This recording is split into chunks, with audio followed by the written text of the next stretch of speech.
juga siswa dan siswi SMA Negeri 3 Teras yang menerima pembekalan dan pengarahan.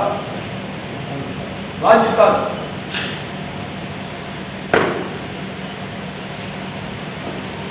Gerak, timbang, gerak.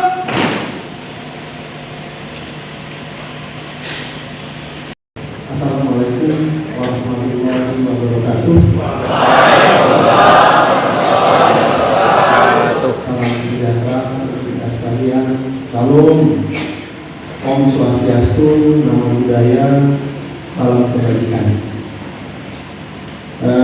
Pertama-tama saya ucapkan terima kasih atas waktunya pada saat ini.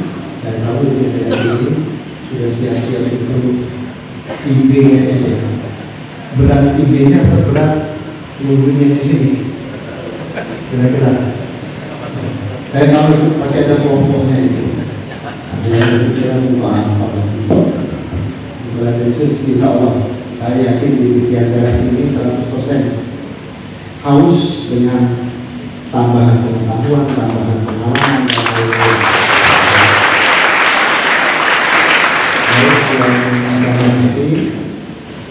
pendidikan itu tidak bisa sukses kalau tidak ada gapendik. Kalau di sini mungkin disebut pamong dan lain-lain yang mendukung pelaksanaan operasional pendidikan. Kemudian ada perwakilan alumni Tian Teras ya, yang kemarin menghadap saya ya berdiri, dan juga tiga-tiganya berdiri Pak. Mohon maaf saya karena hanya satu. Silakan memperkenalkan diri masing-masing, angkatan berapa, posisi di mana. Silakan. Ya.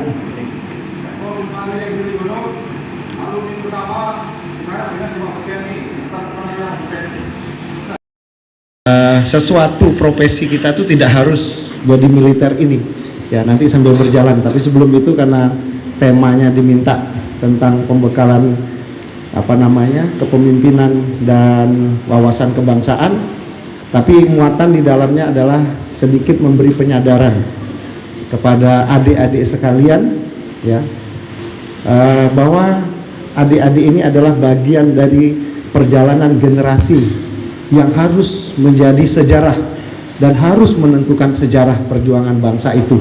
Nanti kita kupas sedikit tentang hal ini ya. Pada kesempatan ini juga saya nanti akan menyumbangkan ada buku yang sekarang menduduki Kepala Staf Angkatan Darat, yaitu Bapak Dr. Budung Abdurrahman, yaitu yang berjudul Tukang Loper Jadi Kasat, Loper Koran Jadi Kasat ya, bahwa tidak ada yang tidak mungkin dalam hidup ini. Tadi juga saya baru terbang ke daerah Sarolangun ya Pak ya, salah satu desa di sana, luar biasa desa tersebut. Di situ ternyata punya sejarah yang luar biasa dari zaman dulu ya. Bayangkan sekarang saja masih menjadi remote area, daerah terpencil, sekarang masih susah. Tapi beberapa tahun sebelumnya, tahun 80-an itu sudah muncul tokoh-tokoh nasional dari daerah itu. Jadi tidak ada yang tidak mungkin ya, tidak ada yang tidak mungkin dalam hidup ini selama kita punya motivasi, kita punya kemauan, punya impian untuk bisa kita wujudkan. Tidak ada yang tidak mungkin. Dan saya juga bukan dari daerah yang di kota, agak pinggir, tapi ya masih di kota Jambi lah Pak ya. Ya, di Pasir Putih. Dulu Pasir Putih itu tidak ada orang yang mau ke sana. Ya sekarang sudah ramai. Ya, ternyata bisa, tidak ada yang tidak bisa. Dan kami berbincang-bincang dengan rekan-rekan yang ada di sini juga, Danrem, Kapok Sali, Irdam dan yang lain-lain, bukan dari daerah-daerah kota yang sudah matang, yang sudah jadi, tidak, dari perjuangan di suatu tempat di daerah yang terpencil sehingga sekarang menjadi sekarang ini ya. Sekali lagi, kedatangan kehadiran kita di sini bukan harus menjadikan adik-adik sekalian seperti kita. Banyak nanti, itulah yang dikatakan fashion, nanti saya jelaskan di dalam filosofinya Jepang ini yang dikatakan Ikigai. Baik, lanjut. Ini sedikit tema, kita berharap wujudkan generasi tangguh, unggul dan bermutu. Mengapa ini penting?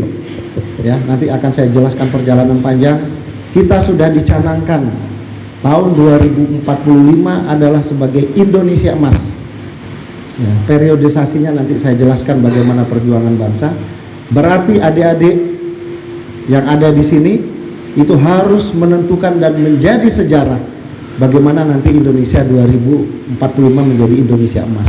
Kalau dulu bagaimana perjuangan kita dijajah 300 tahun, muncul 1908 kebangkitan nasional, 1928 Sumpah Pemuda. Begitu Sumpah Pemuda dinyatakan, kalau kita deklarasinya 2015, kalau kita 2015 sampai 2045 berarti 30 tahun yang akan datang menjadi Indonesia emas. Kalau dulu begitu dideklarasikan Indonesia Sumpah Pemuda 1945 kita merdeka, sekitar 30 tahun banyak pemuda-pemuda memiliki peran untuk mencapai kemerdekaan itu.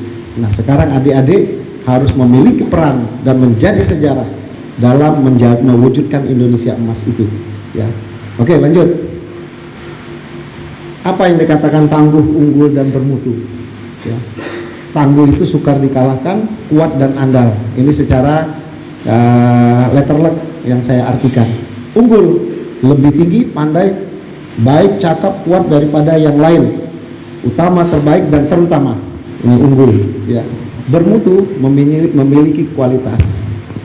Nah, ini kita harapkan sumber daya manusia untuk kita mewujudkan Indonesia emas ini salah satunya, dan ini diamanatkan di dalam sumber daya manusia yang disiapkan. Nanti kita hubungkan dengan bagaimana kompetensi sumber daya manusia 4.0, ya.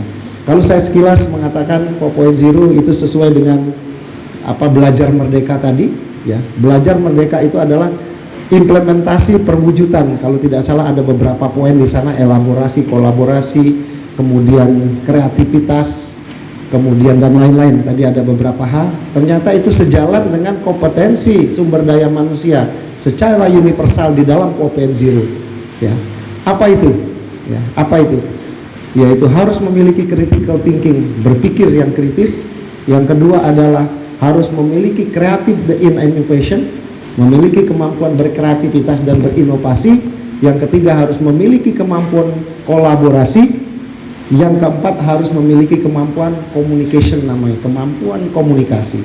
Jadi 4 ini dikemas ternyata sama dengan apa yang dituangkan dengan Merdeka Belajar, ya Pak, ya. Merdeka Belajar di dalamnya ada kreativitas dan lain-lain. Nah, adik-adik sekalian,